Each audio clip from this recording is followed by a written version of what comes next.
Hello, ladies and gentlemen. Ronald Ray here, your boy with a cornbread accent. Welcome you to this week's episode of Wrestling Gold Friday Night. Appreciate everybody tuning in. Uh, Live in living color here. If you're joining me live, please, or if you okay, I'm starting to forget this. I'm forgetting that I'm on two different little platforms here, so bear with me. Rookie mistakes, of course. But anyway, if you're on Facebook Live or YouTube. YouTube's got a chat. I got the comments right here, right in front of me. Whichever platform you're on, you're watching me on, hit me up in the comments. Share some memories of anything I discussed tonight. Also, if you don't want to discuss anything, don't be shy. Get on that comment. Give me a hello. That's always nice to hear, or nice to see at least. Also, if you're enjoying yourself, click that like button, or if you're on YouTube, click that thumbs up button. That helps me out as well. And if you're not a Facebook subscriber yet of mine, be a champ. Click on that subscribe button along with that notification bell. That way, anytime I release new content, like Classic Wrestling Reminiscing, coming out April 14th, I think, I go back and I do a video looking back on WrestleMania 3 because it is WrestleMania week or weekend getting close. So did a little reminiscing video about that. So check it out. Um, I have a wrestling trivia Tuesday, little gameplay. Have fun with your friends. Do a Raw and Dynamite recap all on YouTube. But I do two live streams. Uh, simulcast, simulcast on Facebook Live and YouTube. Thursday nights is a spot show live stream, and of course tonight Wrestling Gold Friday night. Well, we have fun talking about the good old days of professional wrestling. Back when wrestling was wrestling. Back when wrestling was real because, damn it, it's still real to us. Can I say damn it on Facebook Live? I've been trying to be nice. Speaking of which, there's a little, I almost forgot tonight the most important part of Wrestling Gold Friday night. That was this. I had the countdown going. I'm like, okay, I should be good to go. Then I'm like, man, there's something missing. There's something missing. What's missing here? What's missing here? Then I'm like, oh, I have nothing to drink. That's what's missing. So I had to go. Oh, where's my?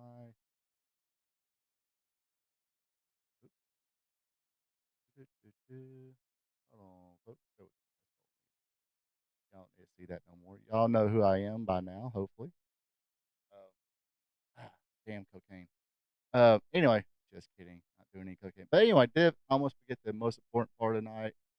And this goes out to all the hardworking men and women who worked hard all week, and to the men and women who are going to be working hard this week. We salute you because I'm one of them, and it's been well. It's hot in here.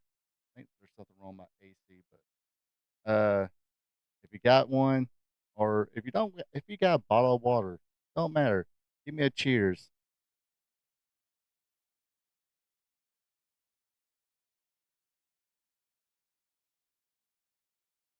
Speaking of water, my water's frozen. I'm pretty sure it'll thaw out in a few minutes. But anyway, let's see. Let's. I don't need. Well, so we're here right now. Just stalling a little time here right now, in case anybody wants to say hello right quick. Give them the opportunity to do so. Yes, I know it's Friday night. You got your belly fools. You got your. Are you about to get your belly fools? You got your phone or your tablet set up. You're watching this right now, so your hands are kind of busy, or it's 8 o'clock. Uh, you're hanging out on the couch with your woman or with your man, whichever, and trying to get some Friday night delight. Can I say that? Yeah, we say that. So your hands are kind of busy, but you're listening, you're tuning in. That's all I need. That is greatly appreciated. So yeah, tonight we're going to look at what happened on this date in wrestling history. Of course, today is April 4th, year of our Lord 2025. Also, for our watch along, we make sure I had it up still. For our watch along, we're going to show World Class Championship Wrestling from February 5th, 1983. So that should be interesting. Before I, start doing it, I'll copy the clip or copy the what do you call it, the URL of the yeah, what do you call that? I'm already going blank. I copy the link. There we go. It's called a link.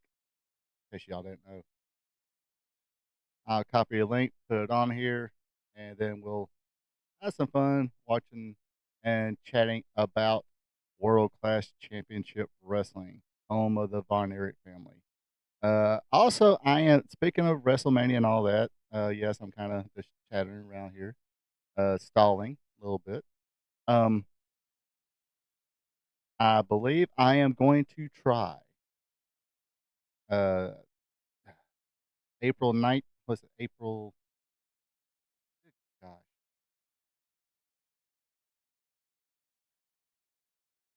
April 19th and 20th. That is WrestleMania weekend. I am going to try my darndest to put on all my. There we go. I am going to try my darndest to do a live stream of WrestleMania. We'll sit here while y'all watching on TV or whatever. I'll be sitting here watching it live on probably one of my screens here. Maybe plug up a third screen, or I do got a TV back here, uh, so probably use that. And we're just gonna sit here, just like a bunch of friends, watching WrestleMania together, talking about it as it's going on. Uh, so yeah, please join me for that. I am okay. I will say I am 99.9% positive I'm going to do that. Even WrestleMania Sunday, I know I make excuses about AEW pay per views. Oh, they last too long, whatever. Hey, this is Wrestle Porkin Mania. Totally different. It is. It is right now the king. It's the Super Bowl of professional wrestling, basically. The World Series, the Stanley Cup, the World's Cup, the what are they called, the MLS Cup. This is the Masters of professional wrestling. The Masters is a golf tournament. It's like a top tournament in golf. Um, so yeah, that's what WrestleMania is. And sometimes, yes, AEW pay per views they will go a little bit late. But yep. So yes, I am, like I said, 99% sure I will be doing a WrestleMania live stream watch along. So feel free to join me for that one. That should be pretty cool. Uh, getting to be. Anybody got to work this weekend? I actually got to work tomorrow. Got a big weekend this weekend. Got to work tomorrow. Got to get ready to pack up for Albany this weekend as well. Got some Southern Fried Championship Wrestling to go to in Monroe, Georgia. Uh, so that should be pretty cool. Looks like a pretty good card out there. So if you're in, Monroe, Georgia, go check that out. Let's see. Have I ran my mouth enough? I don't know, but I do know. See, it's starting to thaw out already. But this beer is so good. Like, no, I'm not alcoholic. Not a quitter. I don't have a drinking problem. Anybody remember Buddy Landell? I watched an interview with him recently. He was talking about his bad habits, and somebody told him it's like, hey, if you got 8 ball of cocaine and about 30 grand in the bank, you don't got a problem. It's when you got your substance and no money in the bank. that's when you got a problem. So, uh, kids, if you are listening to this, I am kidding. Don't start any of these bad habits. It's a joke. Uh, I will say, Beyond the Mat, I think it was Jake the Snake Roberts was talking. This is when he was, you know, very deep in his addictions. Um, and he told the guy he was talking to, I think that Barry Blonstein, whatever his name was. Uh, he said, "Hey, don't try drugs the first time because you'll like it and you'll get addicted." So, kids out there, you know, it's all well and fun. Go get your IBC root beer, take a swig of that. If you do got, people who have addictive personalities in your family, uh, you might want to skip out on that totally. Like I said, you'll try it the first time and you'll like it and fall into that trap as well. Um, let's just say don't try it at all. That sounds better. Now, what you do with that information from now until whenever, that's all up to you. I did my I did my good deed for the year. Just say no, kids. But honestly, this is started doing this a while back. Had a bad, bad, bad week. So I'm like, God dang, I need a beer or something to kind of settle myself. And went to the store, grabbed a 6 pack of this because it was the cheapest, honestly. Uh, and I think it was Christmas or it was either Thanksgiving or Christmas. My sister's next door neighbor came over, and actually, I think it was Thanksgiving. I don't think was I even around. I think I was in Duncan on Christmas Day. No, I was home on Christmas, wasn't I? Can't remember. Anyway, it was one of those holidays. Went by my sisters, and they were like his neighbor or her neighbor or their neighbor came over, and hey, do you want a high life? At first, I thought he was asking if I want to get high. I'm like, nah, brother, I'm good. Uh, and if you seen him met the guy's totally cool dude. But it doesn't strike me as somebody who wants to get high. Uh, yeah, maybe a couple beers, watching a baseball game, something like that.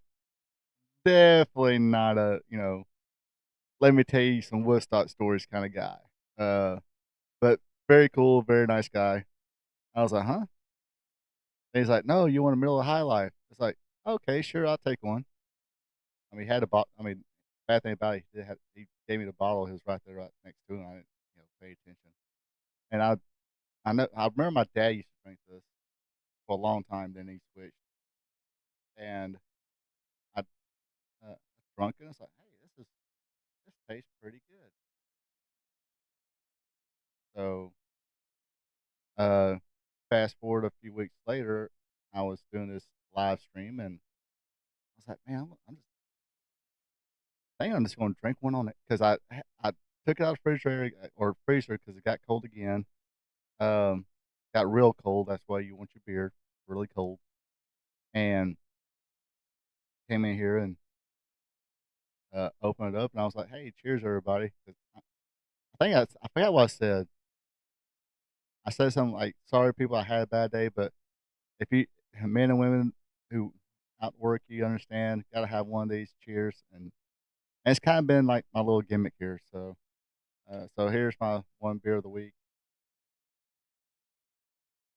This is for you folks. So if you join me in the chat, tell me what's your favorite beer, favorite wine, favorite drink. Don't matter. Liquor. I like Jack Daniels. I like tequila. I like margaritas. What else do I like? Um, what's that liquor I tried one time? Um,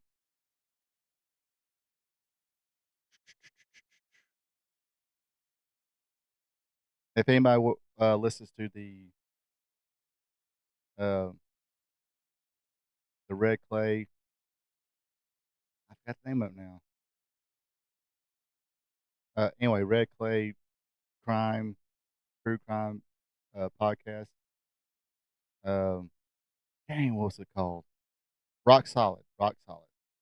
See, I remember soon. Beat my head in a little bit. Uh, that apple brandy was good. They're just regular whiskey. I forgot what they called it. Regular whiskey. It was good, but I think they do. I might have to go by. I think I'll have to go by the local liquor store. One of the local liquor stores. I think one of the local liquor stores, Turtle Creek, has that. If not, I gotta see if I can order some or something like that. Do a shot with you folks while watching WrestleMania or something like that. So yeah, like I said, 99% sure WrestleMania. I'll talk more about it. So as that day approaches, so I think I spent a lot too much time talking about myself. Hopefully, I didn't bore anybody away. So let's get right to it. We're going to jump in here with a little bit of history on today in wrestling history. Let me pop. Oh, let me see. Let me crank this up. Move this over. Highly technical stuff here, folks. Highly technical stuff. Very highly technical stuff. This technical stuff is so high, it could probably tell you some Woodstock stories. So yes, this today is April 4th, and on this day in 1981, I can't see. There we go. The Medics defeated the Sheep Herders in Bayamon, Puerto Rico for the World Wrestling Council North American Tag Team titles. Do you remember the Sheep? Okay, I'll say this again, kids, in case you don't know. Sheep Herders were probably the at the time the most violent tag team around. Uh, Not garbage violence, but blood, guts. I mean, they had a match with uh, it was them and Jack Victory against Terry Taylor in a fantastic and a barbed wire cage match on UWF. And at the time, I thought that match was awesome. Of course, they had feuds with the Fabulous Ones and maybe the Rock and Rolls in Memphis. But name it, they had feuds there. They every territory they went to, they held tag team gold, including Mid South UWF. Um, but yeah, they were most violent tag team. I'm not quite sure. This is the same medics uh, who were there. I know there was a top tag team in Memphis called the Medics as well. Or never mind, take that back. They were the interns. So this might be the Medics. I am probably not sure, but that's the only picture I could find. So forgive me if it's not the same one. All right, on this date in 1985, Jack and Jerry Briscoe defeated Wahoo McDaniel and Mark Youngblood to win the NWA World Tag Team Championships in Spartanburg, South Carolina. While I was up there, I was doing that Jim and Nick's barbecue there and ran into a guy who was also a wrestling fan, went to a lot of shows, and not only in Spartanburg, also in Charlotte and stuff like that. He said those shows used to be fantastic. He ran down a list of people he used to like the Briscoes, the Andersons, Wahoo McDaniel, Ric Flair. Uh, who else? Just name it. If they were in Jim Crockett promotions, he named them all, and so it was so cool to talk to that guy. Unfortunately, I didn't put a cheap plug in my YouTube channel, so uh, guess I missed my opportunity on that. Nice folks, nice dudes, cool to work with. Maybe next time I run into them, I'll do a cheap plug on my YouTube channel. And by the way, yes, if you're watching on Facebook Live, feel free to drop me a friend's request. Uh, I'll be honest, if I feel like or it seems like you're a uh, was kids call it catfish or whatever, then I'll probably delete it or whatever, or I probably would not, do it. But if you everything seems legit, then I um, it's all good. Yeah, like if you put on my thing, if you got your, like, let's just say modeling pictures on there, and you say, "Oh, you're so handsome" and stuff like that, I know you're lying. I know you're a catfish. I probably will not. I'll probably delete that friend's request. But if you're legit, yes, hit me up with a friend's request. Tell your friends about it. Um, Dropping them on here so we can, or follow me. I think you can just follow people. You don't have to be friends with them.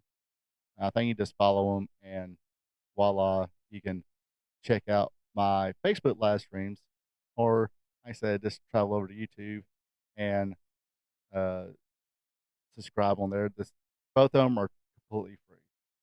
All right, now I got that plug out of the way. Let's keep going here.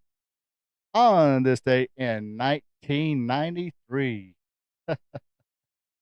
oh boy, WrestleMania 9 took place at Caesars Palace Hotel and Casino in Las Vegas, Nevada. This would be the first WrestleMania to take place outdoors. The first appearance on commentary for Jim Ross. There he is with Randy Savage and Bobby the Brain Heenan. I do believe that was this maybe the last WrestleMania Bobby Heenan was at. I'm trying to remember 10 now. 10 was probably one of the best. This one, we'll get into it. Anyway, first appearance on commentary for Jim Ross, and the first ever that the WWF Championship changed hands twice on the same day. We'll get into that. The show was attended by 16,891 people, and the full results are on the way. See, sometimes you don't want to read, copy, and paste stuff. Sorry, I thought something was in my eye. All right. So kicked it off. It was Tatanka defeating Shawn Michaels by countout for the Intercontinental Championship. Luna Vachon made her first appearance as the valet or the manager for Shawn Michaels. Sherry Martel and Shawn Michaels had a little bit of split there. I believe she was in Tatanka's corner, but Tatanka did not win the Intercontinental title. I think he was on a big undefeated streak as at the time. Uh, Not sure why. I never did watch the Shin review. I don't think so.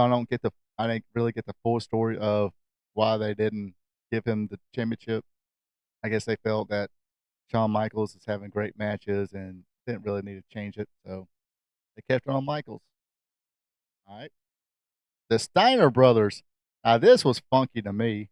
Well, double funky to me because they went out defeating the Head Shrinkers. Of course, I knew the Shrinkers, Fatu and Samu, when they were Samoan SWAT team. I think SST Head Shrinkers, very underrated tag team. Another tag team just don't get talked about that much, man, but they were freaking brutal. Uh, but yeah, the Steiners wound up defeating them. I believe it was after Scott Steiner got the Frankensteiner. Of course, Scott and Rick, they were big stars in the later portion NWA, WCW, and I guess they had their little problems. Said, screw it, we're gonna go to the Fed. That's why they wound up getting tag team gold there. Uh, but didn't not sure how long they stayed, but and you gotta remember this probably was part of a little bit of a down period in pro wrestling. Even at let's see, '93, I think the steroid trial just had ended, so all everything was not totally blown over yet. So still need a probably what's it about 5 6 years when it starts picking up again. Well, I would say another year before it starts picking up again because I thought WrestleMania 10 was,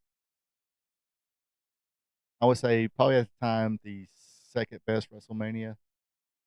First being 3, 1, and 10. Just my opinion. All right. So those people in the watching this, what was your favorite WrestleMania? Let's hear it. All right. Also, we got next up we had Doink the Clown defeated Crush after the famous interference from a second Doink. So yes, we got two Doinks in there. Of course, the original was Matt Bourne or Big Josh. If you did watch WCW, good gosh, that was a little cringe. But I would say the Doink the Clown thing, that's one of those things you kind of just grew to appreciate when you finally watch it and hear everybody talk about it. It's like, you know what? That did suit Matt Bourne. Anyway, the second Doink was played by Steve Kern, who was previously Skinner in WWF. And of course, before that, he was a fabulous one, or Steve Gator Kern. When the fabulous one split, he went to wrestling Florida for a while. Called himself Steve Gator Kern. Kind of funny because when Scott Hall went to the WCW, they called him Scott Gator Hall. So come on, you gonna be Magnum Scott Hall? You gonna be Gator Scott Hall? Come on, dude, get your own name. Oh yeah, he did. Razor Ramon, the bad guy, Scott Hall. Anyway, let's see.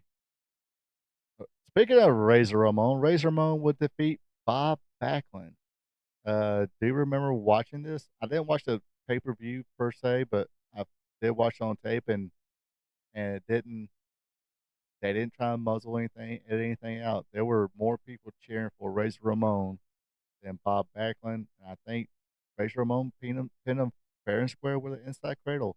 Pinned the commentators even talking about pinned him with a wrestling move, especially JR. JR was always good about that stuff. All right, next up, it was a match for the WWF Tag Team Championship. The champions retained the belts with a disqualification win over the Mega Maniacs. The Mega Maniacs, of course, was Hulk Hogan and Brutus the Fork and Bobber Beefcake. Of course, this was a few years after the Paris sailing accident. That's the reason he had that match there. They built it up. Bruce Beefcake came back to the ring, had a match with IRS, I believe, but of course they would attack Money Inc., Ted DiBiase, and Erwin R. Seichter or Mike Rotunda. Attacked Bruce Beefcake, hit him with a briefcase. This actually turned Jimmy Hart babyface because they were like, he was even sitting there going, no, no, don't do this, don't do this. Then that's when Hulk Hogan came back in, and they formed the Mega Maniacs. So wow, Hulk Hogan there and didn't win a championship yet. All right, then we had the narcissist Lex Luger. He defeated Mr. Perfect Kurt Hennig. The Undertaker defeated Giant Gonzalez. Of course, Giant Gonzalez was El Gigante in WCW. They put him in his ridiculous outfit. Uh, what was that one guy who had that little bodysuit, Mr. Body or something like that? Okay, it looked like Mr. Body and Andre the Giant's Bigfoot character on $6 Million Man bumped uglies, and that's that was the outcome. Uh, that the ring gear worn by Giant Gonzalez. All right. And your main event for the WWF World Heavyweight Championship, it was a Yokozuna with a little bit of help of Mr. Fuji. Went on to defeat Bret Hart. But oh no, it's not over yet. So Bret Hart got the salt in the eyes. Yokozuna hit the bonsai drop. One, two, three.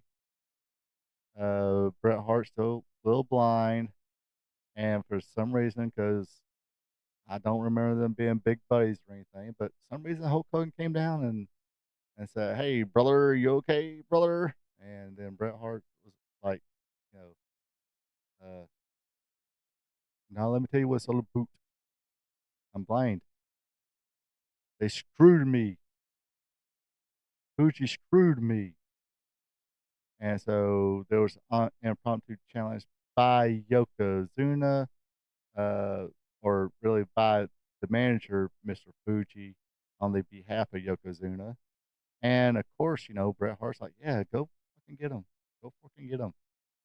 So here comes Hulk Hogan. And y'all know what's going to happen here. A couple of clotheslines, a big boot, I think a little salt in the eyes, a big leg drop. Hulk Hogan wins, becomes the new WWF champion. I forgot what number this one was. Hold on. Oh well.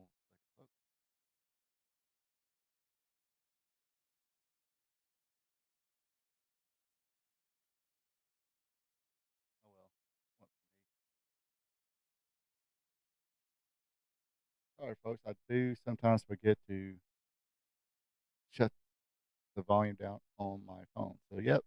Hulk Hogan wins. I was fine with the world. Okay, I just remember, let's see, 98. Let's see. Oh, 93. Excuse me, 93. Let's see. So I was 17, I think. 16, 17.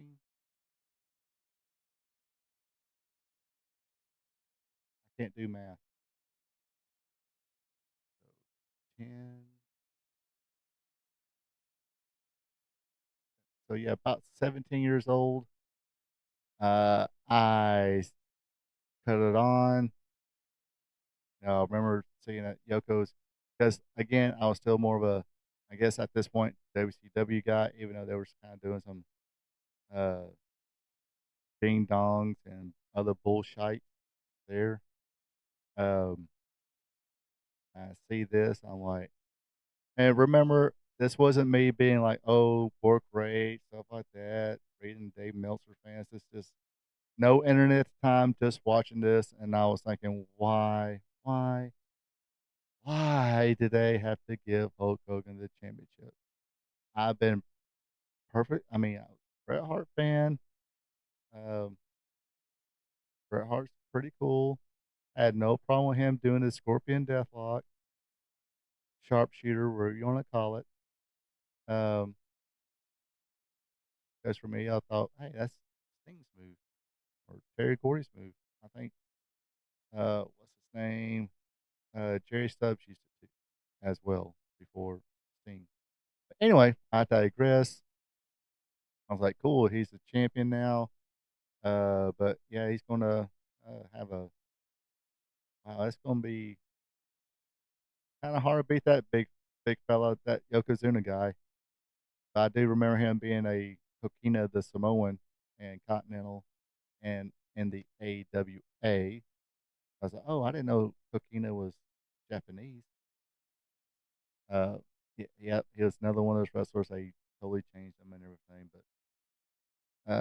but it was what it was. But anyway, I digress. I was like, gosh, I'd have been fine with Yokozuna being champion. Who cares? Not this freaking fool.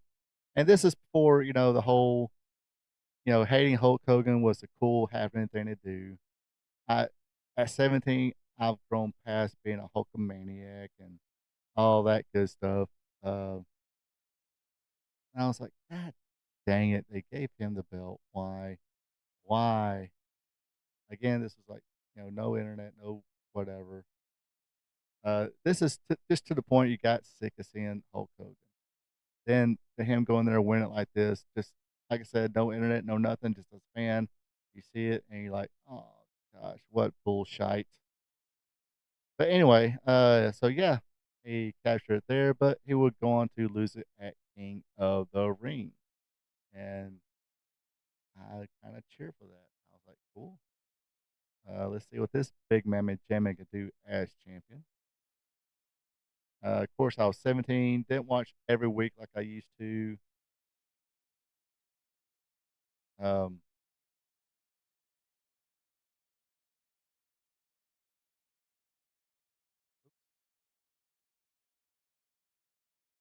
so, like I said, it was what it was. Just didn't like just didn't like seeing Hulk Hogan as champion once again. I was over it, done with. Screw it. Uh, okay, last but not least, on this date in 1998, pretty cool thing happened here. Rob Van Dam defeated Bam Bam Bigelow to win the ECW World Television Championship in Buffalo, New York. This will start Rob Van Dam's record 700-day reign as ECW champion. Unfortunately, March 2020, he got injured, broke his leg. Worst time to have your top star have an injury like that when you're about to go national on, at the time it was TNN before it became Spike, and I don't even think it's anything now. But Rob Van Dam is probably the most over, even as just ECW television champion, the top babyface, the top guy in the promotion. Um,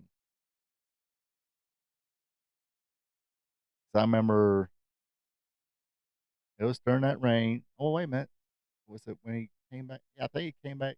It's after he came back. Um, they did a TNN TV taping at the Gwinnett Civic and Cultural Center. This was before the Gwinnett Arena was even built. But they did a TV taping there, and they did a couple of house shows there too. One of the house shows I did see, he was there, and dude, as soon as Pantera's Walk started playing, fans were on their feet. Got probably the biggest pops of the night. Him, of course, Tommy Dreamer, people dug Taz, but and Sabu, but this guy, I mean, most popular dude, um, had the best matches. Him and the Jerry Lynn matches were awesome. This match was pretty good. Who else was it? Lance Storm. Of course, you're gonna have a good match with Lance Storm. I never stepped foot in a wrestling ring, and I'm pretty sure I will have a great match, or definitely, it'll definitely be a good match with Lance Storm. But just saying, that's how good Lance Storm was. Which I think he just celebrated a birthday today or yesterday, something like that, sometime this week. Uh, but yeah, it was pretty cool seeing Rob Van Dam's a TV champion. Uh, and I, let's digress a little bit about today's wrestling. Uh, and I kind of mentioned somebody talking about Bianca Belair and how if you listen to her or promos or interviews or anything like that, she sounds very cocky, very full of herself, very much a heel. I mean, she is a great athlete, gotten better in the ring last couple of years, but she's getting booed overseas. Uh, will she get booed here? Maybe not the biggest pops in some places or in some arenas. I mean, it doesn't matter where. But maybe where she's from, Tennessee, she might get a pretty good pop. But other than that, she sounds like a heel. She works almost like a heel, but she wants to be a babyface. Not sure why they don't won't be like, look, be a heel for a while, do your promos like you do them because you sound like a heel anyway, and maybe eventually people will like you, like Rob Van Dam, especially when he first came to ECW. He was a heel. People kind of booed him. It was Mr. Monday Night. Uh, then people, they see him in the ring, and it's like, wow, this dude can kind of back up what he says. So that's how you get cheered. And after that, he still kept doing those same promos about being the best and everything else, and just being Rob Van Dam the whole effing show. And people cheered him, most popular guy. So that might also work for Bianca Belair. It might actually put her more over than definitely what she is now. Uh, but like I said, I digress. I digress. All right. But that's all I have for today in wrestling history. Is everybody ready for a little watch along? A little world class championship wrestling. Let me go to the page here. Copy the link. Go back to Facebook over here. And that. Open this up a little bit so I can see what's going on here. So yeah, open that back up. The link is in right there. Send.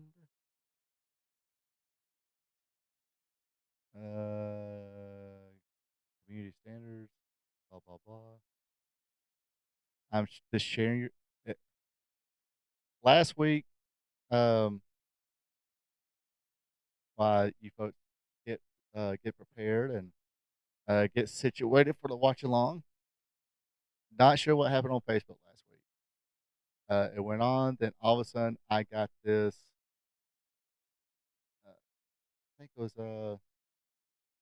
I think I deleted it out or something, or got out of that page, but I got a message saying my video or my stream is won't be available on Facebook no more because I may have keyword may have uh used something that's trademarked by somebody else. Let's see, what was it? Let me get my phone here. I did take a snap pic because I was making fun of it.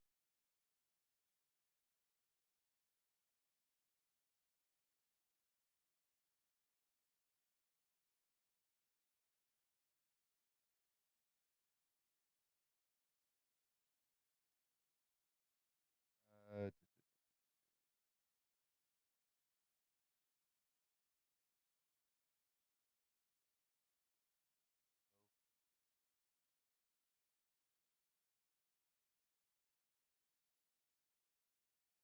Hold on.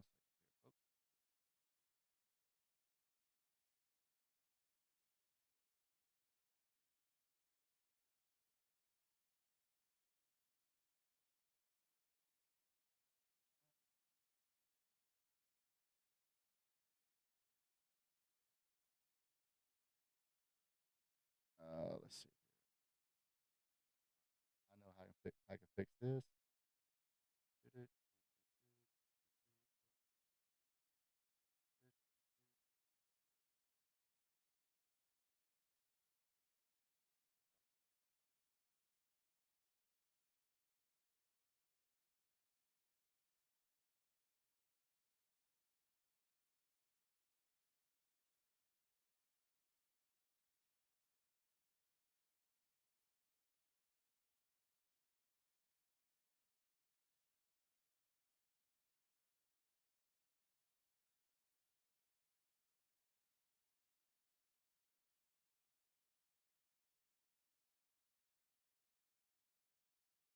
Sorry about that, folks. But All right, what was I at again? Totally. Oh yeah. So maybe the same little magic can work for Bianca Belair. Um, work as a heel a little bit, do the same promos,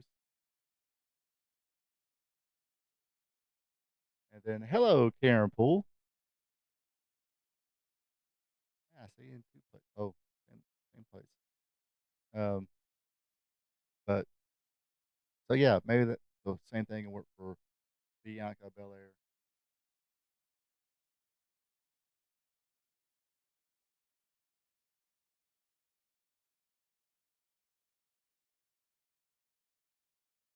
Yeah, I thought I put the link on YouTube or Facebook on for the YouTube link. But yeah, so yeah, last week or week before last, lost Bill Mercer, longtime commentator for World Class, basically the voice of World Class Championship Wrestling. I think then when he stepped down, Mark Wentz took over, then took over when it became USWA. See, told you, take long for that water to uh, defrost, and it did. So yeah, anybody in the comment section in the chat, friendly hellos will greatly be appreciated as well.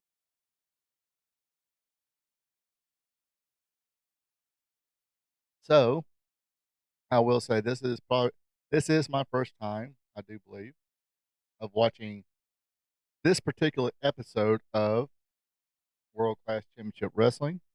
Hold on one second. See, I didn't get as prepared as I thought I did. Got to get my tablet out.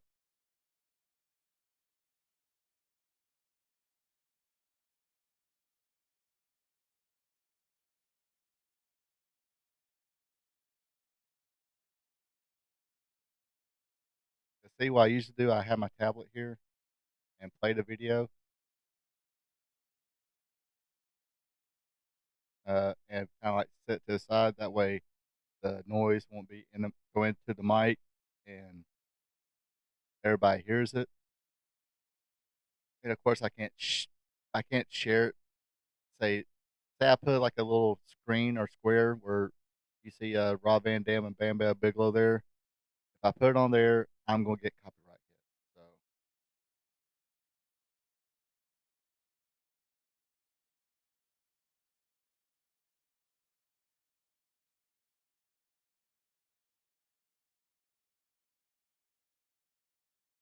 So I can put this off to the side so I can hear it.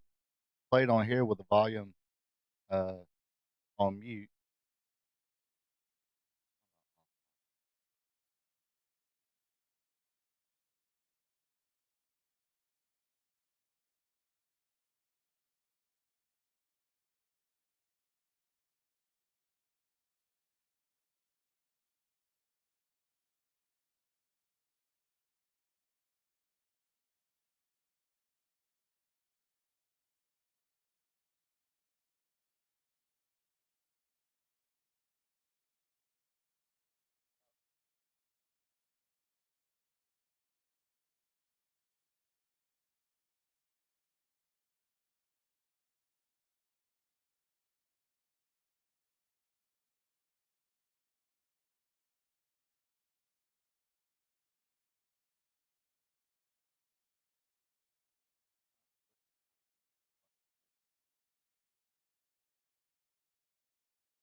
Sometimes all this technology want to cooperate like you want it to.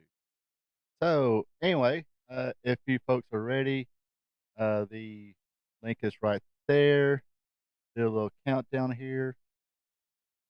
And when I say push play, you push play, and we'll watch the little world class championship wrestling.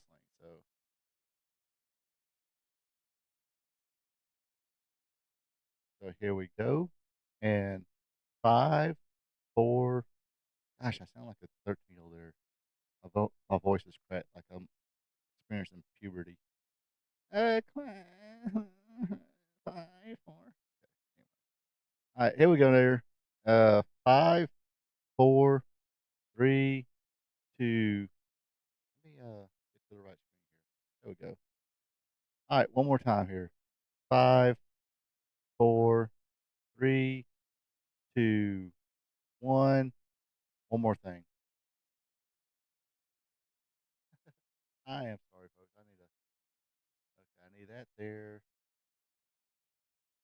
I need that. Come on, son of a bee thing.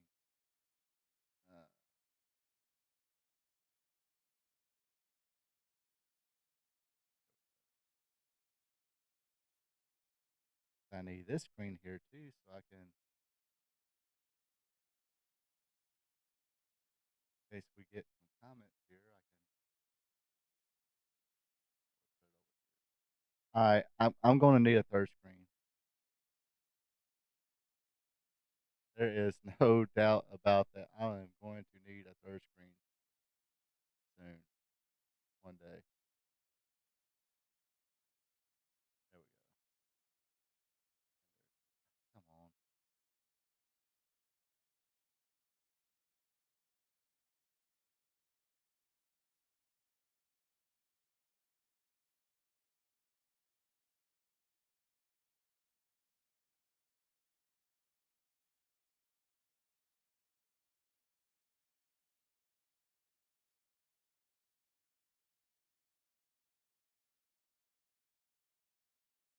I think not work. There we go. That'll do. That will do. All right, here we go again. One more time, folks.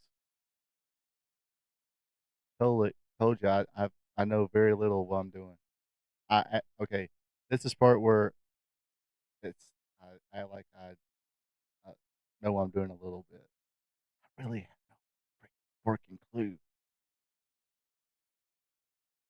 But anyway, here we go again. One more time. All right, third time's a charm.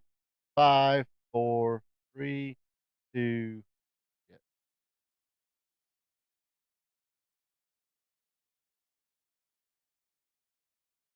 Five, four, three, two, one. Press play now. And oh yeah, we got that familiar.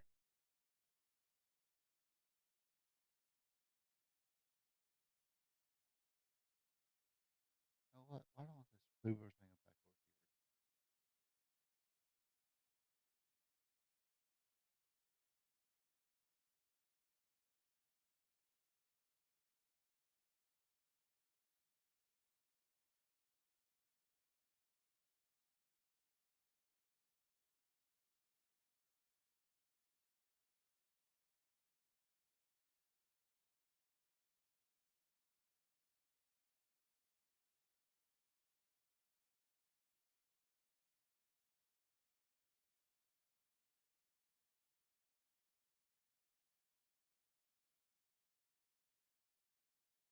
I have no idea what. I guess he's going for the Abraham Lincoln look.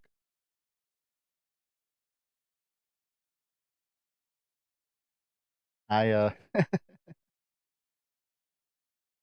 used to have a substitute bus driver who had he was a tall guy, had that kind of he almost really did look like Abraham Lincoln, and and he you know had a beard and shaved his mustache like Abraham Lincoln. And one time he got on to me about something I forgot what it was. Pick something. I did it. I got off the bus. I yelled, "Fork you, Abraham!" Uh, that's one of those you had to be there type stories. So here's checkmate.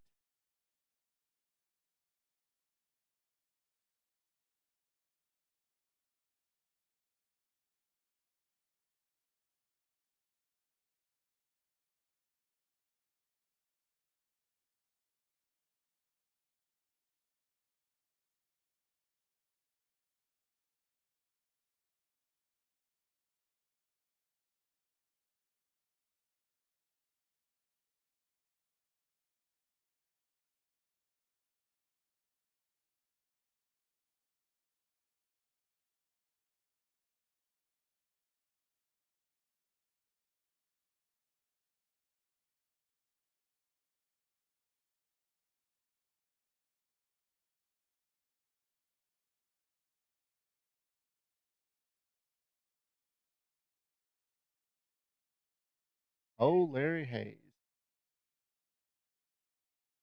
Larry Hayes being a Hall of Fame, being a Hall of Fame, what do you call it? Referee. Just kidding. So here's Dave Von Erich, of course. See how popular he is. Uh, big tall Texan. Great interviews. Pretty good worker. He was going to be an NWA World Champion, probably a multi-time, long reign type champion as well, traveling world champion.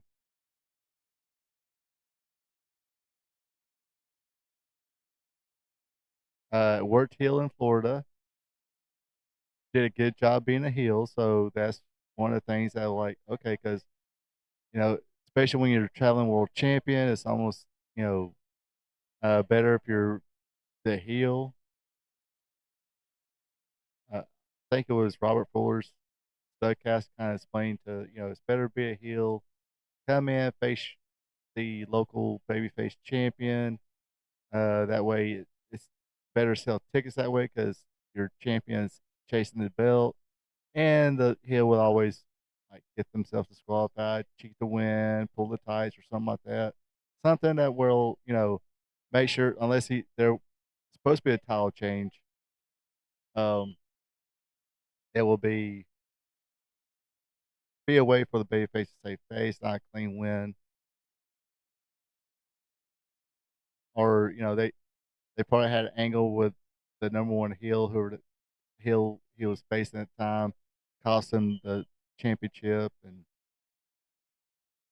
they would probably put a champion in a couple of TV matches too, a couple of enhancement matches.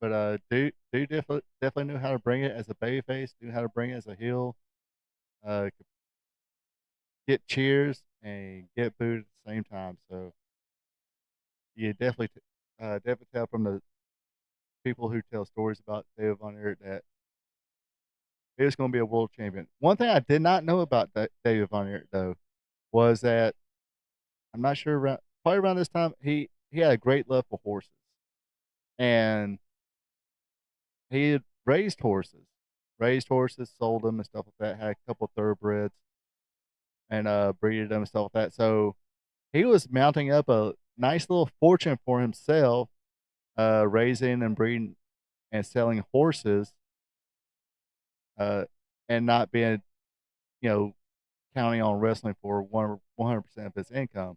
He was he was kind of building his own little uh wealth, really. I mean, if you want what I want to call it, fortune. There we go.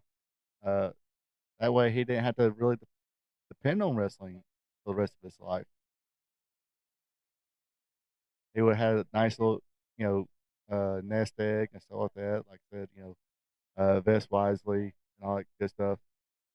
Finally, Joe King has entered the chat. What's up, Joe King? What up?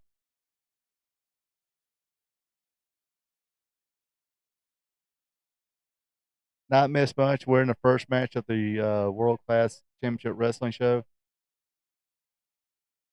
I know, folks, that's not Prince Nana.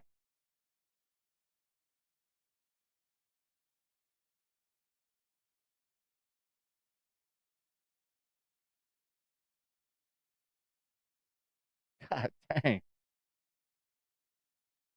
Um,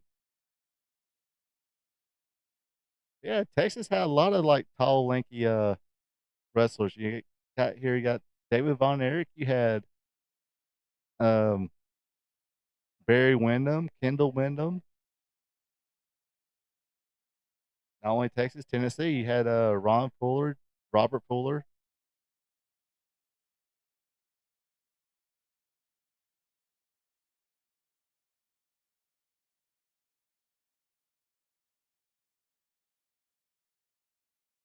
Aman Hussein. Can't tell you, can't tell you a whole lot about Aman Hussein. Sorry, folks. Like I said, this is probably my first time watching this episode.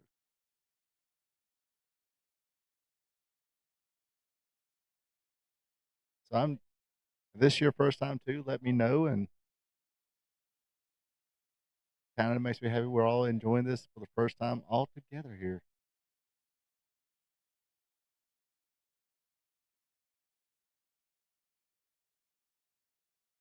And see, this is what I miss about wrestling at this time. Nothing against the luchadors, but we had plenty of masked American wrestlers who had just regular names and stuff like that.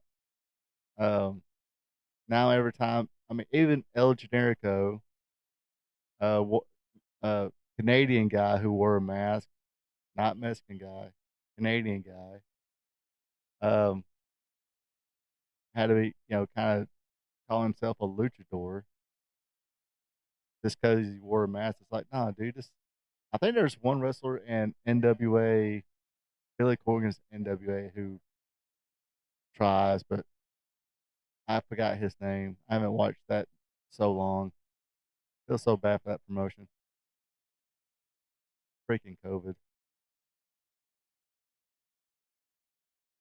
Damn, Checkmate being a little vicious there. David giving him a lot in this match.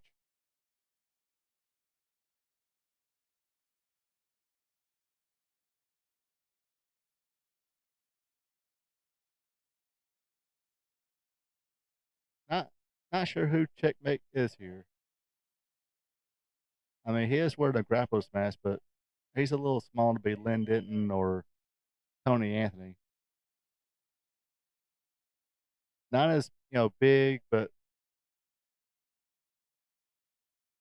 little more. I won't say ripped, but definitely took a little more care of his body than Lynn Denton or Tony Anthony.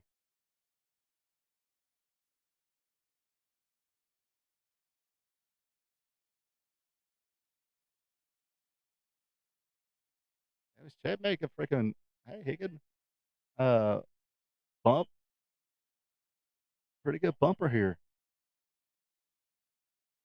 All right, David's like, all right, I had enough, kid.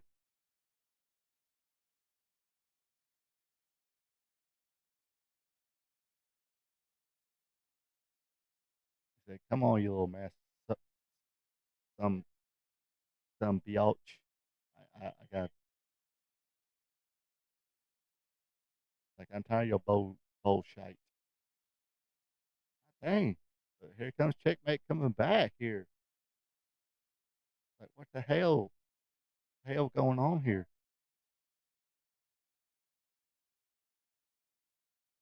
There we go. Now we're about to get come back. Got a little taste of it. Now we're bearing those rights and left. Nice little uppercut there. A slow little build up. Little showing that claw. Say, hey, we might see a claw here, folks.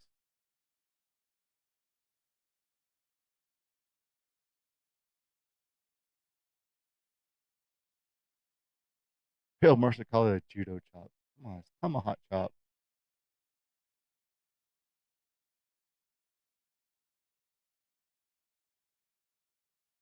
He might have learned that one from Holly Race, that jumping knee.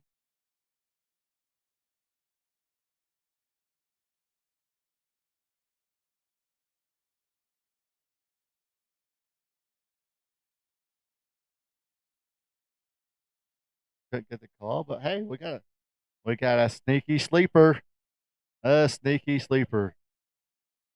Is he going to tap out? Oh, I forgot they didn't have tap outs back then. Stand down there, Prince Nana. One, two, up. See, that's what I like. Do the three count. Raise the arm, one, two, three. Not this one and hey, he's out, or check him. Oh, he's out or she's out.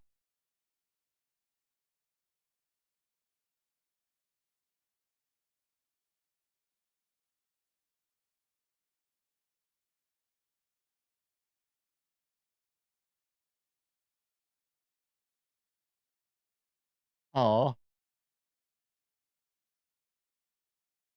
did David just refuse an autograph? Or little girl want a damn autograph, and David just sidestepped her and said, "Not today."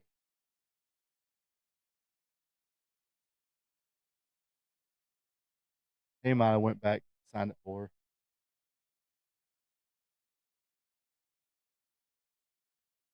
Dun, dun, dun, dun. Oh, Bernard, do that. Not Bernard, hum that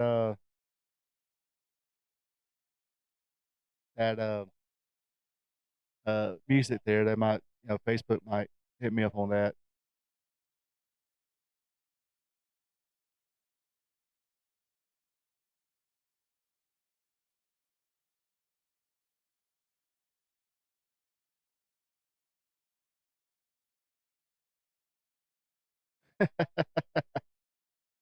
Now that's classic Freebirds.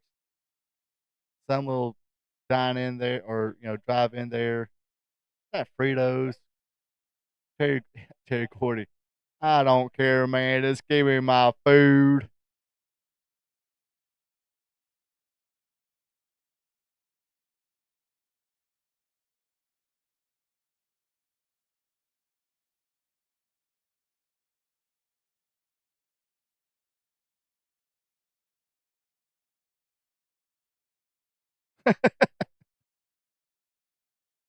Terry Cordy's like, man, I'm about to eat me a big old cheeseburger here. I don't want to be why are you bothering me?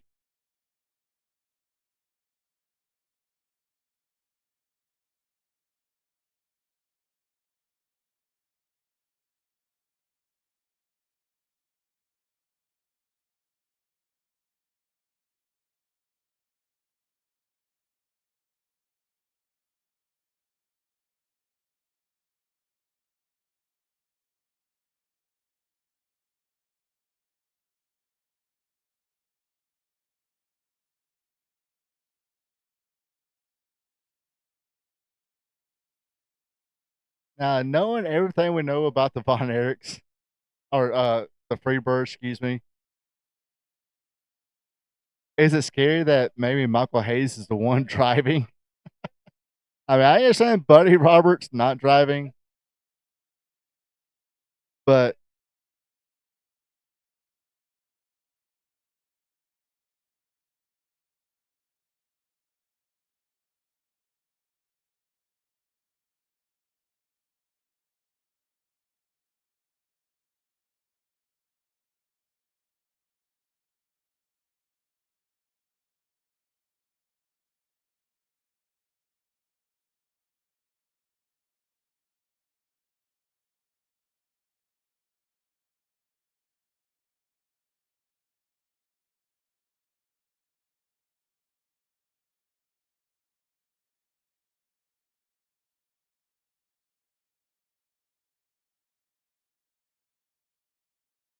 so there's a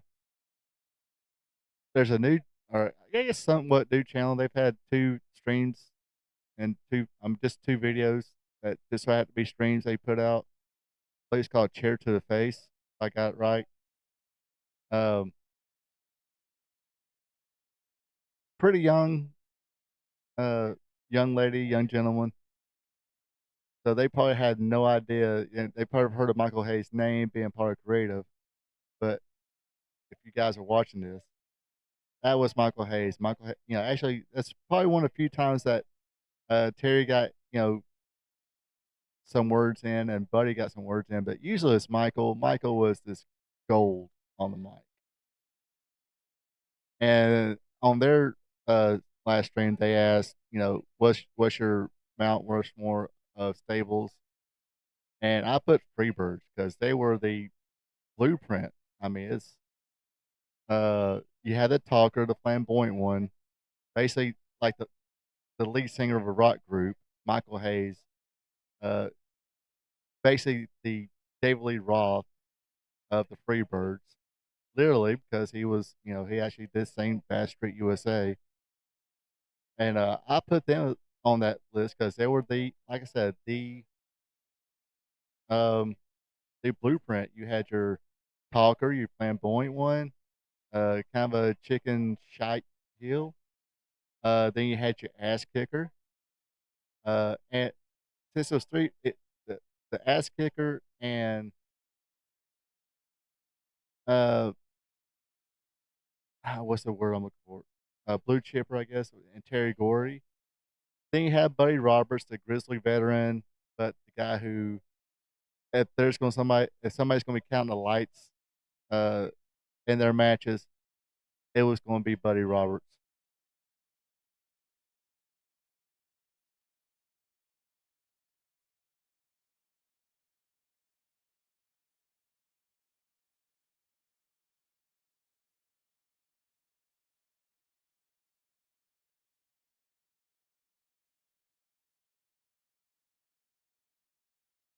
Kamayasu. Hey, and of course, Brian Diaz there. He's legitimately I think one of the best friends of Kerry Von Erich. Just friends with all of the boys, but I think he was, I think him and Kerry was same age, same classes and stuff like that. And he actually did break away a little bit from world class. He did go to Crockett for a while and came back, whatnot. Then he would later on, I think, 86, 87, have a feud with the Von Erichs because he turned heel against them.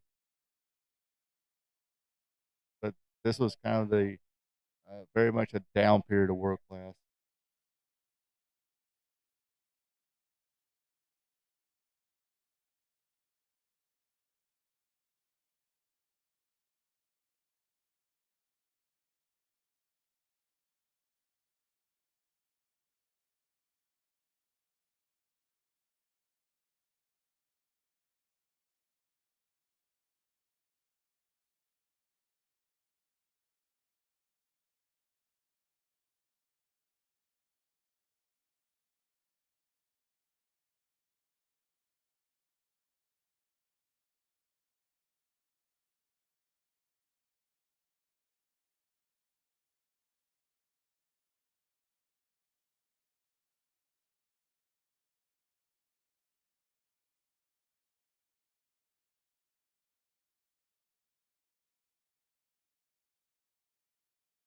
Oh, that's a unique version of the belly to belly.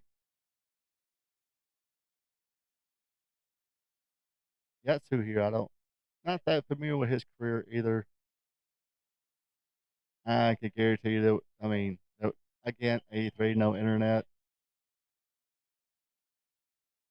And like I said, this is probably about 2 years before I became like a diehard fan.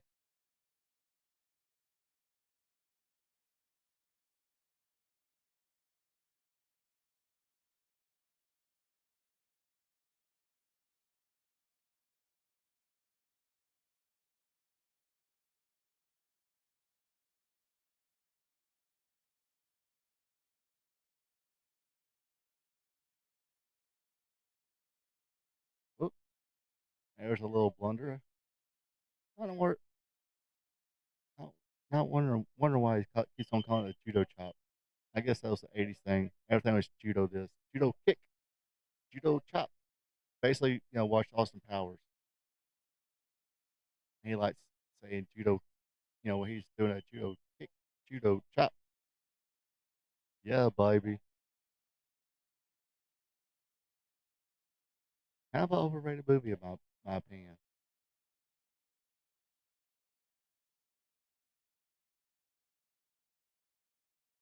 Oh, did not notice David Manning's the referee there.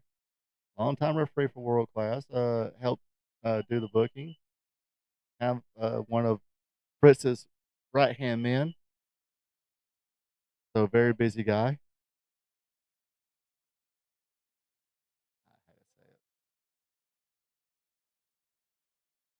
Boy, I don't do that. I'm a foreigner. Oh, shut up, Prince Nana. Uh, King. Oh, that must be King Nana, not Prince Nana. That's King Nana. I'm sorry, that whistle will get annoying. Even if I was a wrestler and had to wrestle around that guy with that whistle, I'm like, dude, okay, enough of the whistle. You blow that thing one more time, I'm shoving it down your throat.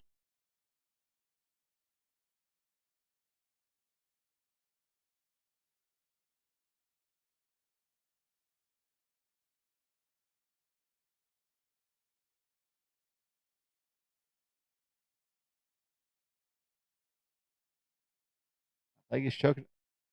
Check, David. Damn. Put your hands in there. Make sure not chokehold.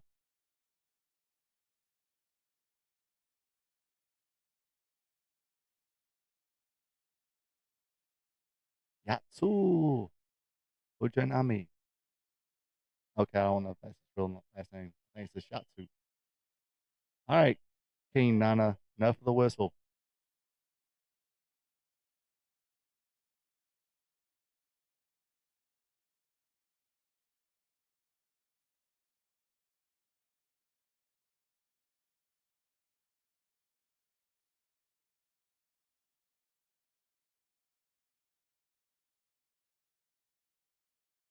Adias is not doing so well in this match.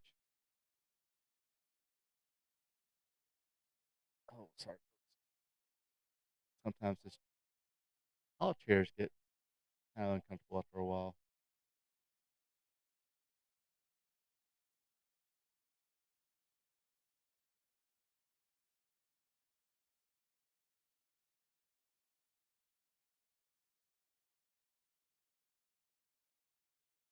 Oh, here we go. Brian Diaz with a big comeback.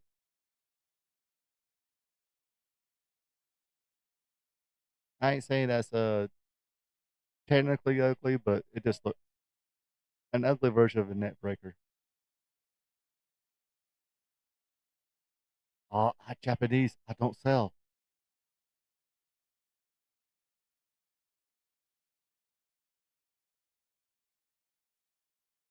Oh, nice little power slam there.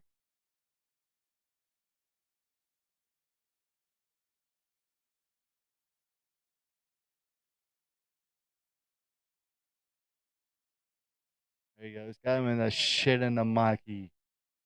The Japanese sleeper. The Cobra Clutch. Well, there we go. Of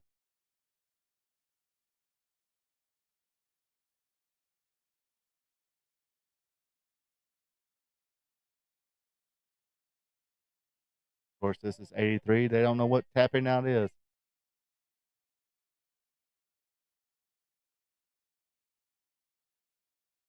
So, oh, okay. He's got the shoulders to the mat there. So it counts at one, two, three. Hey, because you're best friends with Kerry Bonner, it doesn't mean you're going to get a big push there, feller. But yeah, I think he had a little bit of a. I mean, I don't think he really won anything in Mid Atlantic, but he had some good showings. I think he had a big win at Starcade 84, 83, 84. Um,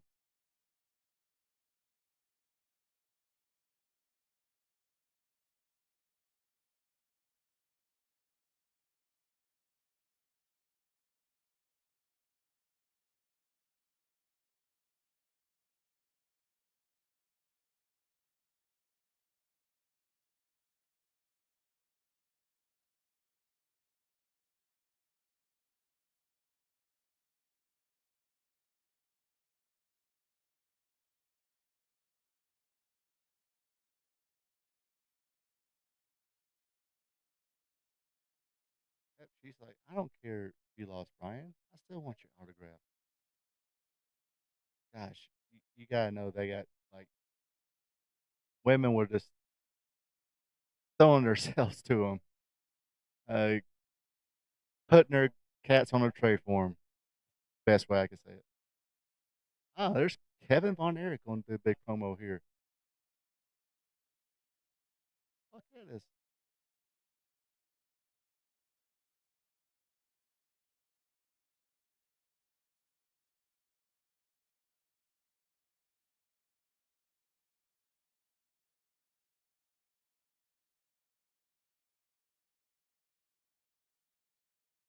So yes, this is when that feud was beginning, starting to heat up here.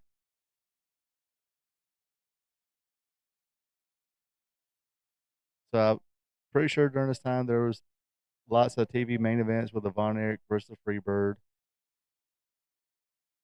or maybe a friend of the Von Erichs against the Freebird, and house shows, Freebirds versus Von Erichs.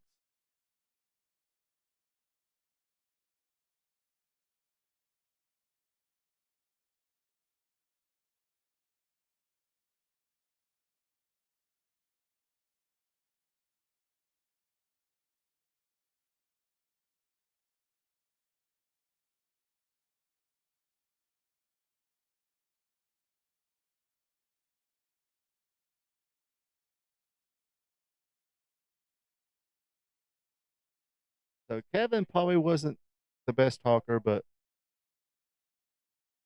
definitely the most athletic of the brothers.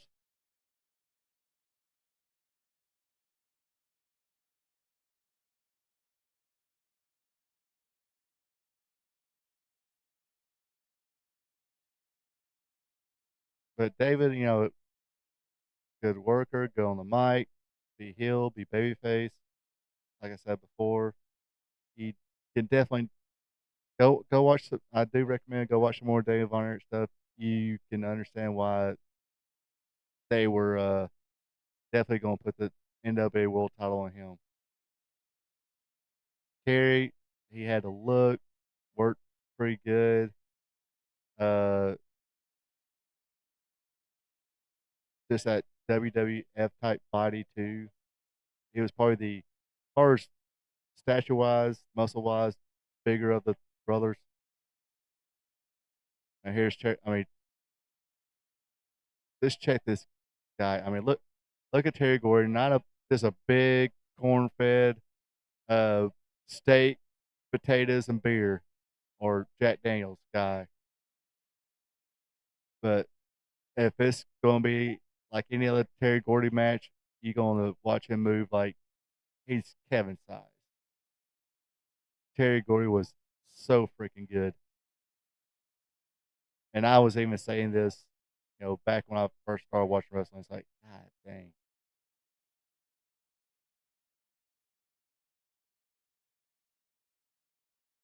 I was like, hey, gum, Kerry was or Gordy was a bad mofo. If you want to watch some freaking guys just throw the lumber, throw hands, where if you take your mind back in time at that time, you watch those two guys wrestle, that'll be one of the matches you'll look at and say, oh, they say it's uh, fake, but my God, these two guys are really beating the crap out of each other. That's that would be Terry Gordy and Dr. Dusty Williams. So I highly recommend going on YouTube or whatever, um, and look at there, hops over that top rope.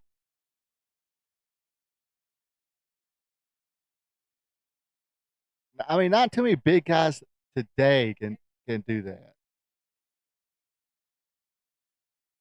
But yes, I highly recommend going back, watch some Terry Gordy versus Dr. Dusty Williams matches facing each other. They were a hell of a tag team too, but had them face together.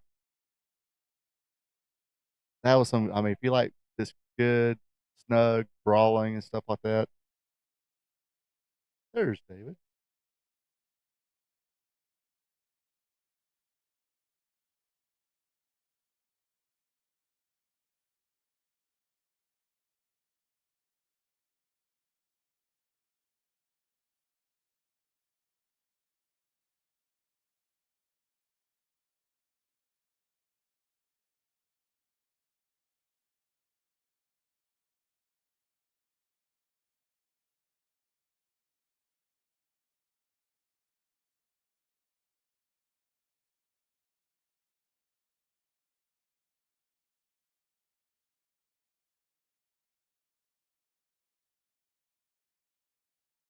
And they said Kevin, man, he was a pretty snug wrestler in his day. They say if you wrestle Kevin, you knew it. Like I said, there's that one match with him and Killer Khan where he just takes that foot and freaking smacks him across the head.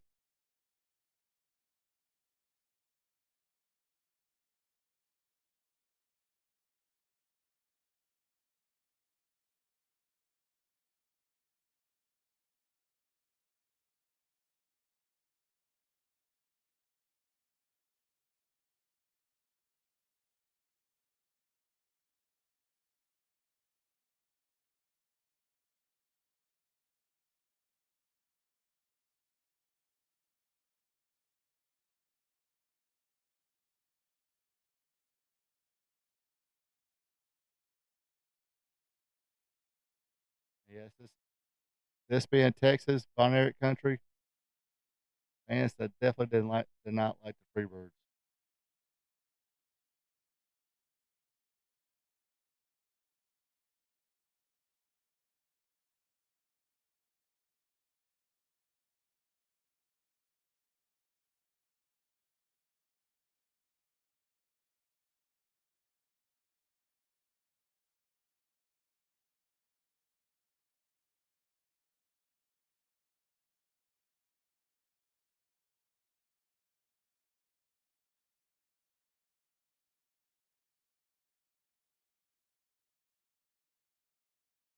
So you didn't have to go through bed and nails. You didn't have to, you know, do a lot. Just a simple little. They're in a headlock. A simple pull of the tights or roll them up, try and get that near win.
And look at Big Man doing the Ray Stevens, Ric Flair turnbuckle bump. God dang.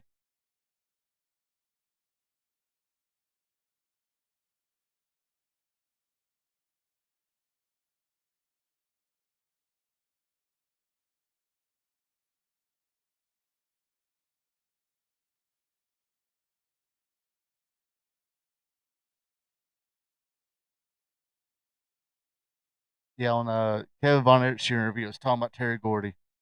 He said he was having a conversation with Terry Gordy. It's like, dang, Terry, you're a big old boy. How come you didn't play football or something like that?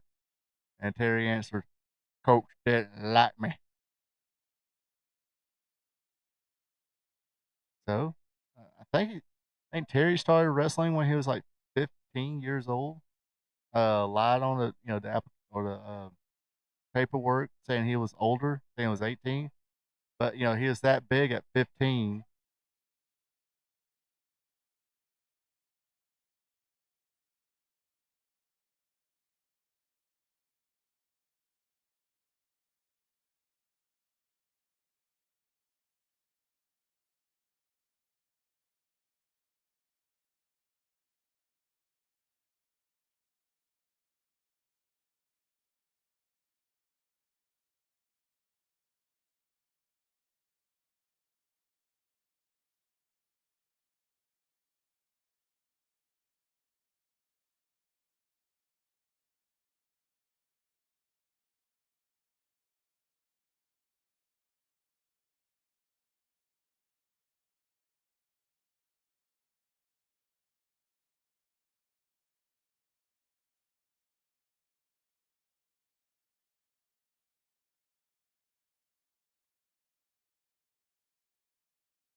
All right, Terry's like, all right, I'm tired of bumping around for you now.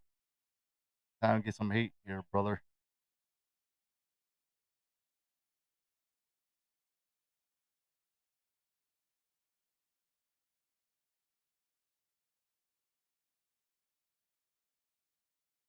See, that's how you do it, refs. You get in there and say, hey, don't be doing crap like that. I'll disqualify you. I'll fine you, suspend you, whatever.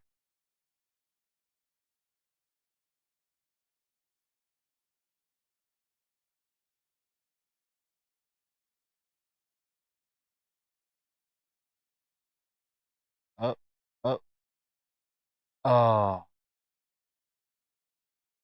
not a full 30-minute suplex, but that's a good 15-minute suplex.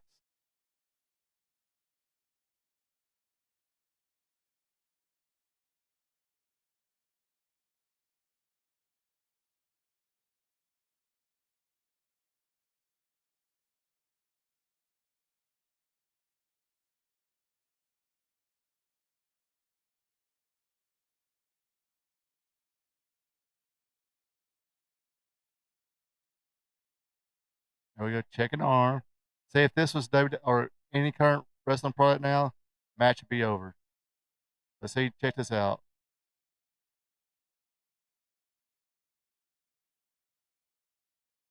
Brings a little. I mean, like Mercer said, it's just a reverse chin lock, but can also put people to sleep.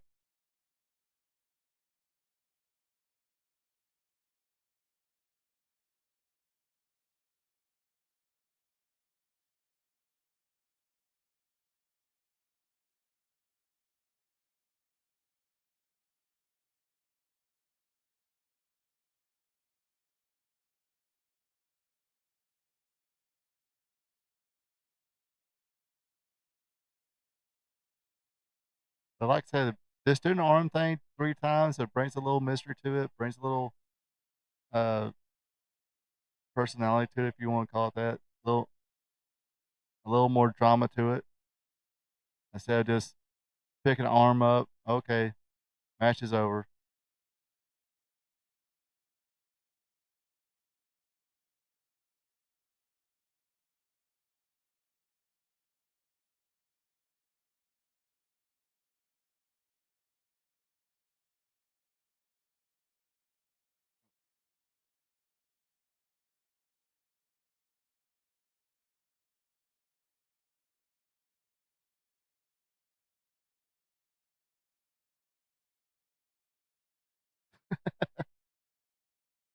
Not sure Gordy purposely flipped all the way over,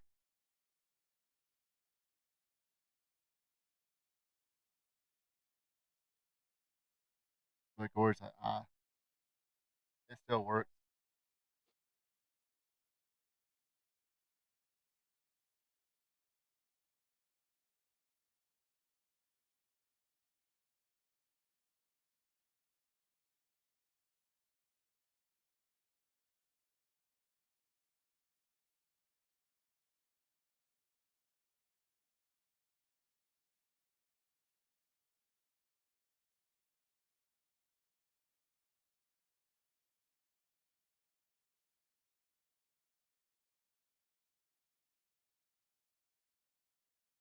And yes, the America's title was the top championship in World Class Association.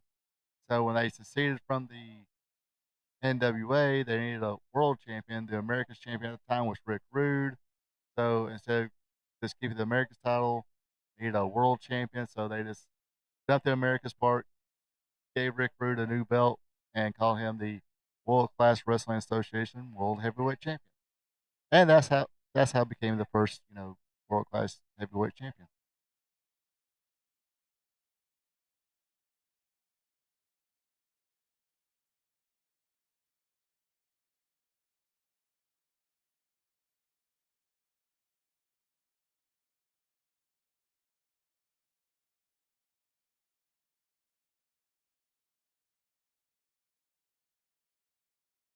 Uh oh.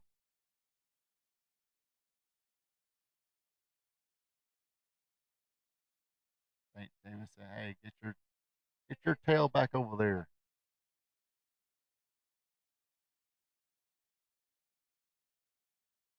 And here comes my. Oh, it's brewing. It's brewing.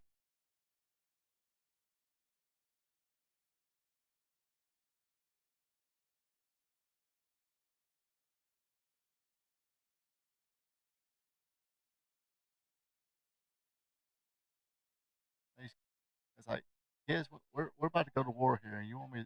You want to run around to us and sign your autograph?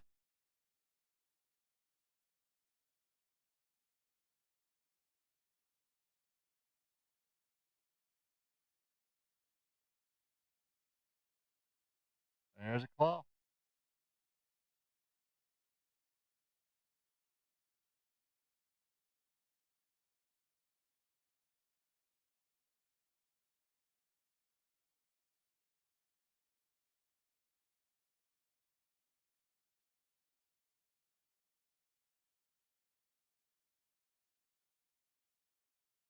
Oh,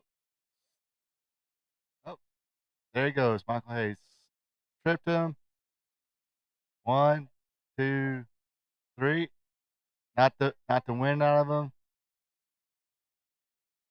And see, he tripped him up, fell on top of him. One, two, three. That's all you needed. Nowadays, Gordy, if this match happened today, Gordy would pick him up, hit him with his finisher after he tripped him up and everything, and he didn't need it. Just the heat was there, tripped him up.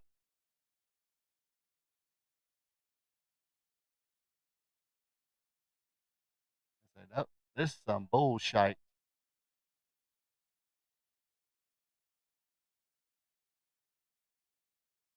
And you get a big man on top of you like that, falls on top of you, and that's the old Georgia State flag, by the way. And then, of course, Freeburg's from Atlanta, Georgia.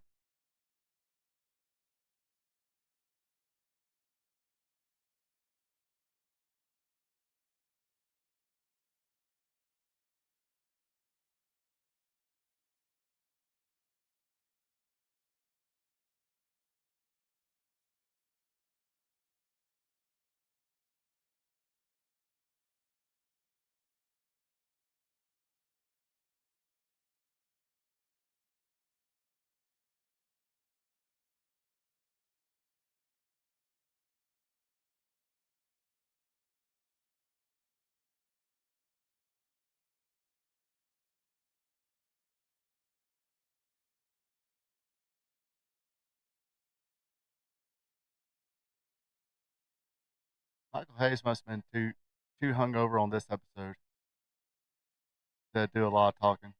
Keith Mitchell, I and I've said it plenty of times. Go back and watch my review of the Iron Claw movie, the documentary, the Heroes of World Class documentary. There's a link to it. It is on YouTube. Uh, Definitely a good documentary about world class and the Von Erichs. Keith Mitchell has a prominent role in it, as does Bill Mercer. Bill Mercer did a really good job telling some stories about world class.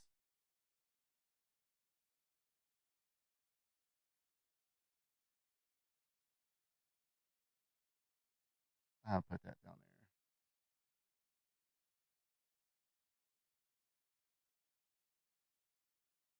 Slide stuff around again. There I am. Hey, hello everybody. So what y'all think? Old time world class championship wrestling. I say some um this is my first time watching this episode. I was probably like I said 85, 86 watching it. David Dunn passed away. Mike was barely on his comeback trail. Of course, in 87, Mike will pass away. Uh, but you can tell why they were stars, man. They were uh, good talk, or Kevin was a good talker, but his matches were great. And like I said, how good was Terry Gordy? How good was Terry Gordy back in the day? I mean, a big man like that, move around like that, bump around, and didn't mind doing it. No egos. He, like the kids would say today, he understood the assignment.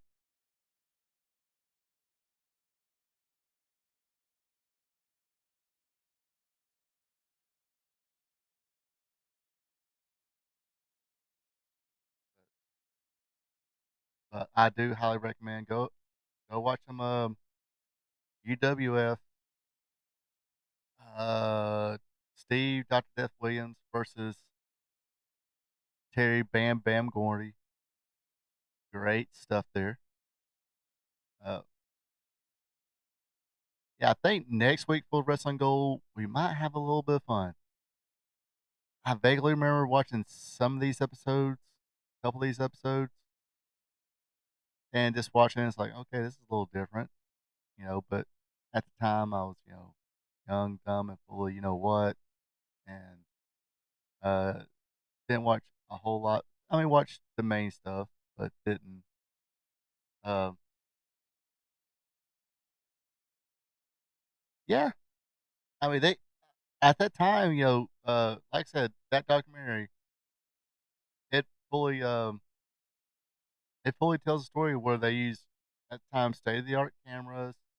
Three or you got the hard cam, you got two or three whatever going around. You had the mics in there to uh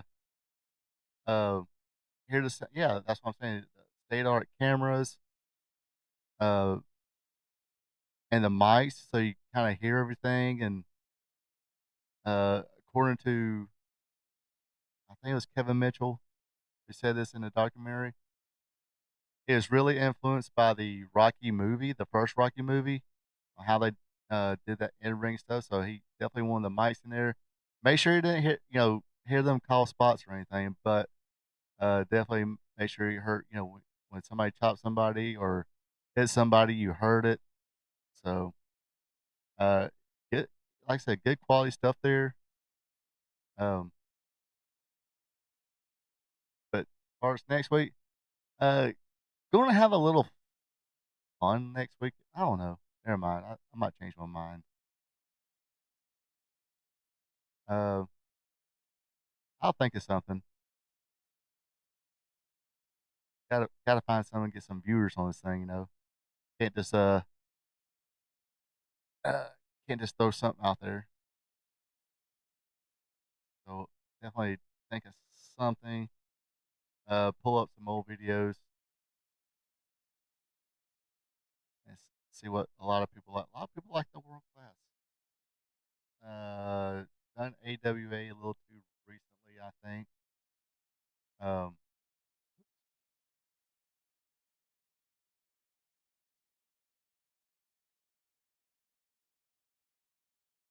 never mind. I'll look stuff up later. I ain't got much longer here for this evening. Uh, but yeah, like I said, a lot of good stuff at that time. 83, 83. What's another good promotion we can go to? Uh,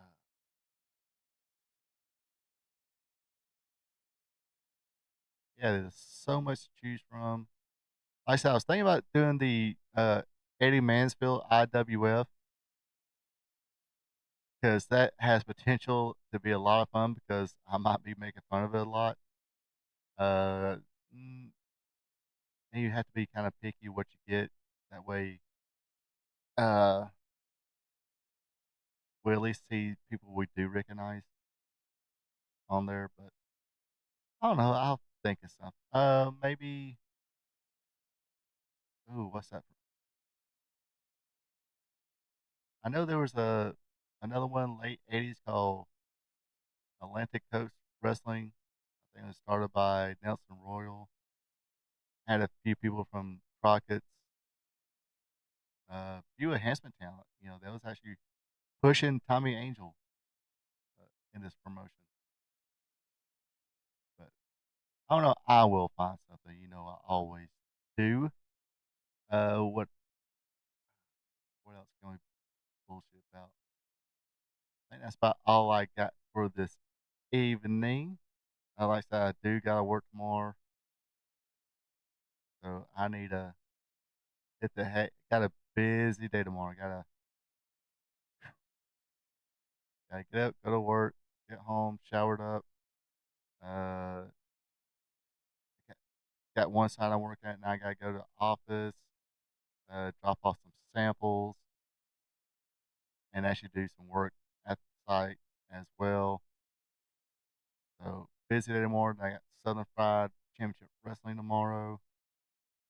Man, Sunday is not gonna be a rest day for me. Sunday is gonna be laundry, packing, paperwork, you name it. Gotta do it all.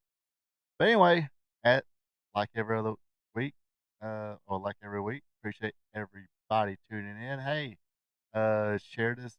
Uh, the link is on hopefully on Facebook or on YouTube. Share the link with your friends, family, and all that.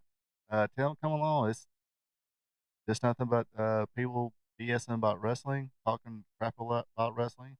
If you watched last night, did some fantasy booking. Appreciate everybody tuning in for that. Uh, and of course, follow me on Facebook, follow me on YouTube, subscribe to my YouTube channel. It's totally free, no fees. Uh, yet. Um, I'm still a bit far away from that. But I did get an email today saying I have over 2,000 total views now, or 2,000 total hours viewed. So, pat myself on the back for that one. Appreciate all the people who viewed it, gave it a try, and I do understand it. It's not for everybody. Uh, they rather hear experts. I dig it. I know what you're saying. Um, anyway, like I said, this does it for me this evening. Uh, like, share, comment if you didn't watch us live, uh, and all that good stuff. Yeah, I'm starting to feel sleepy now. Just like that. Oh, it hits. I'm at that age where sometimes I'm like this, and all of a sudden, boom. I used to make fun of my brother about that.